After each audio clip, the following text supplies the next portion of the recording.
Ahangaha ni mu mujyi wa Kigali, ahangaha kandi ni mu karere ka Gasabo. Haravugwa inkuru yashenjaguye abantu benshi, aho bamwe banahahamutse bitewe n'ibyabereye ahangaha muri aka kagari ka Kagugu. Uri kwibaza uti byagenze uti? Wowe ntega amatwi, turagerana ku musozo w'iyi nkuru byose narangije kubikugezaho kuko nicyo kiba kinzanye. Kuri izi mikoro aba ari ukukubwira ibyagiye bibera hirya no hino, by'umwihariko mwahangaha muri aka kagari ka Kagugu, muri uyu murenge wa Kinyinya ho mu karere ka Gasabo.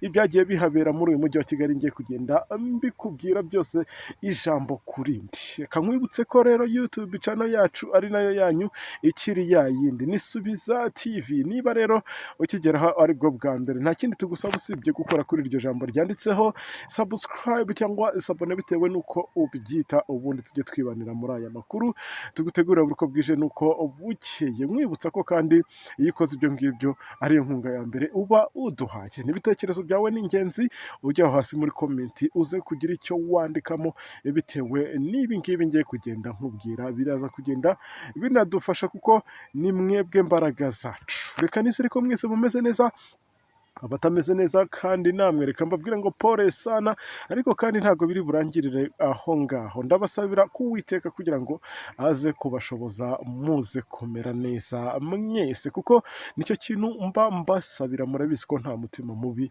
ngira. Tudatinze rero reka mpite ntangira n'iyi nkuru kuko ntago mba ndi butinde. Gahunda ni yayindi, ni ugukoresha igihe neza kandi nkaza ndasa ku ntego cyangwa ku ngingo mbabwira ibiba byagiye bibera ahangaha. Nkuko ibi ngibi rero ngiye gutangira iyi nkuru mbikubwira, ubwo natangira nkubwira ko ahari mu mujyi wa Kigali. Muri uyu mujyi wa Kigali rero, muri aka karere ka Gasabo, ngira ngo maze iminsi ndi kugenda mbona cases nk'izi ngizi z'ubwicanyi buri kugenda bubera muri iyi mirenge, by'umwihariko uyu murenge wa Kinyinya.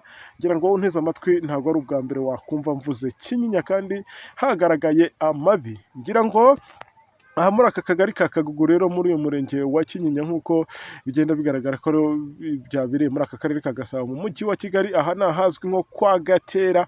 Ahangaha ngira ngo abantu benshi iyo mvuze kwa Gatera bahita bahamenya neza cyane. Ni nayo mpamvu nababwiye ngo muze kugerageza mume n'ibitekerezo byanyu muri komenti, kuko ibyo ngibyo biramfasha cyane. Kwa Gatera uti byagenze uti? Aha hazwi nko kwa Gatera rero, aha ni mu kiraro, aho habonetse rero umurambo w'umugabo. Uyu mugabo akaba yishwe urupfu rubi, aho uyu nguyu bamwishe bamupfutse imyenda mu maso. Uyu nguyu yazize iki?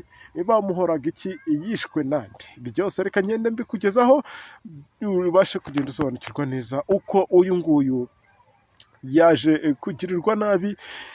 Navuga ngo n'abagizi ba nabi, cyangwa se ni abantu navuga ngo bari bafite wenda icyo bamukurikiyeho, kuko ntabwo umuntu agera ku rwego rwo kwica mugenzi we gutyo gusa kuri ubu ngubu navuga ko ubwicanyi buri kugenda bufata indi ntera muri iki gihugu cyacu cy'u Rwanda. Abantu ibintu barabyoroheje, kwica umuntu bisigaye ari ibintu biri simple.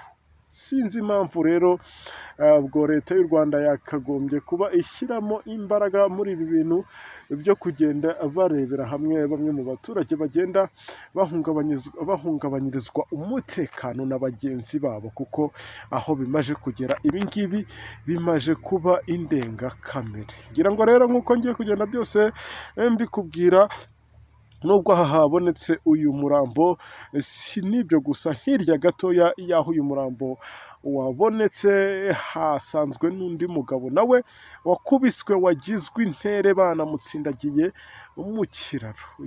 Murumva ibi bintu bifite iyo biva, kubera ko ntabwo ibintu byapfuye gukorwa n'abantu baho ngaho gutyo gusa. Bafite uko baba bapanze iyi migambi mibisha yabo, ariko icyo nababwira, niba mu bakoze ibi ngibi hari n'abanteze amatwi, nababwira ko ibi ngibi rwose bitanabahira, cyangwa se nta n'inyungu yabyo, kuko gufata umuntu ni mugenzi wawe, afite inyama n'umubiri n'amaraso, ukavuga ngo reka mwambure ubuzima, kabone n'ubwo yaba agufitiye amafaranga angana iki, ntago wakabaye ukora ibi bintu. Gusa kandi uru rupfu rw'uyu mugabo waje kwicwa ndetse bakamwica urupfu rubi banamupfutse mu maso, cyangwa se bamupfutse imyenda mu maso, rukaba rwatunguye abantu benshi, ndetse rukaba amayobera kuri bamwe, ndetse rugatera urujijo kuri benshi, kuko ni ubwa mbere babona bica umuntu muri ubu buryo.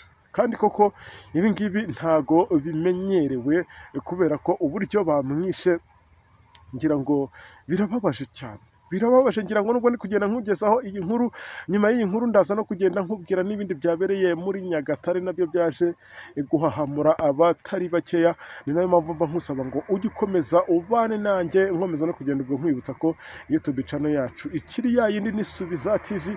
Ahangaha niho ukura amakuru nk'aya ngaya aba yizewe kandi aba agezweho. Ujye unkundira rero, ukomeza ubane nanjye, byose ndajya ngenda mbikugezaho uko biri 5 kuri 5. Kankomeza rero n'iyi nkuru ahangaha mu karere ka Gasabo, nk'uko nagiye nkubwira ko ari mu kagari ka Kagugu muri uyu murenge wa Kinyinya, nk'uko byagiye bigaragazwa na bamwe mu baturage batuye ahangaha, bagiye bagaragaza agahinda kenshi n'umubabaro, bavuga ko uyu mugabo urupfu rwe rwabashenguye imitima yabo ndetse rukaba rwanabateye urujijo. Ubwo iyo mvuze urujijo ni amayobera, kwa kundi bavuga ngo ni amayobera matagatifu, kuko uburyo yishwe birababaje, ariko kandi bamwe byabateye kwibaza ngo kubera iki uyu muntu bamwishe iyicarubozo cyangwa se urupfu nk'urunguru rw'agashinyaguro. Ariko kandi nk'uko nagiye mbikubwira, nk'uko byagiye binatangazwa na bamwe mu baturage baho ngaho muri ako gace, bagiye bavuga ko hirya yaho gatoya yaha hasanzwe uyu murambo w'uyu nyakwigenderwa n'uyu mugabo,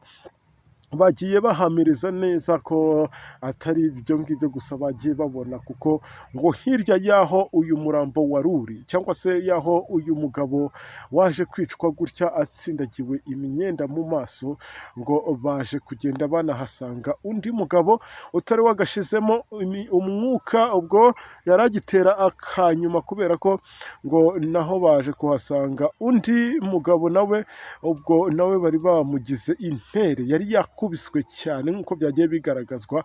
Ariko kandi ngo uyu nguyu ngo si no kumukubita gusa, ahubwo ngo bari banamutsindagiye muri rigori itwara amazi iherereye ahangaha, nk'uko nagiye mpakurangira neza. Aha ni ahazwi nko kwa Gatera kuri iki kiraro. Ubwo abantu benshi bahise bamenya ibyagiye bihabera. Ibi byose rero bikaba byagiye bihuruza inzego zigiye zitandukanye zikorera ahangaha, kugira ngo habashe kumenyekana icyaba cyateye ubu bwicanyi bwakorewe uyu mugabo ndetse n'uyu wundi nawe wakubiswe akagira intere, ndetse bakanamutsindagira muri rigori, nabo babashe kugenda bamenya icyaba cyatumye abo ngabo batsindagira abo ngabo. Ubwo birumvikana hari abo bahise batabwa muri yombi, ariko kandi iperereza rikaba rigikomeje gukorwa kugira ngo n'abandi batabwe muri yombi. Ngayo nguko murumva ko ubugizi bwa nabi bwo buracyariho, abagikomeje guhohotera abandi barahari.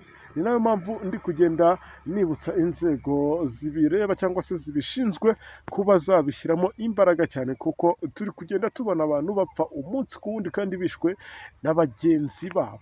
Ibi ngibi rero bikomeje gutya, mu minsi iri imbere wajya kubona noneho bibaye nka bizinesi cyangwa se bibaye nk'ibintu bisanzwe, kwica umuntu ntacyo bivuze, nta n'icyo bitwaye. Ngayo nguko nari mpari ku bwawe, nizere ko ahangaha uraza no kugenda usiga n'ibitekerezo byawe muri comment. YouTube channel ni ya yindi ni Subiza TV. Reka mbabwire ngo ciao ciao.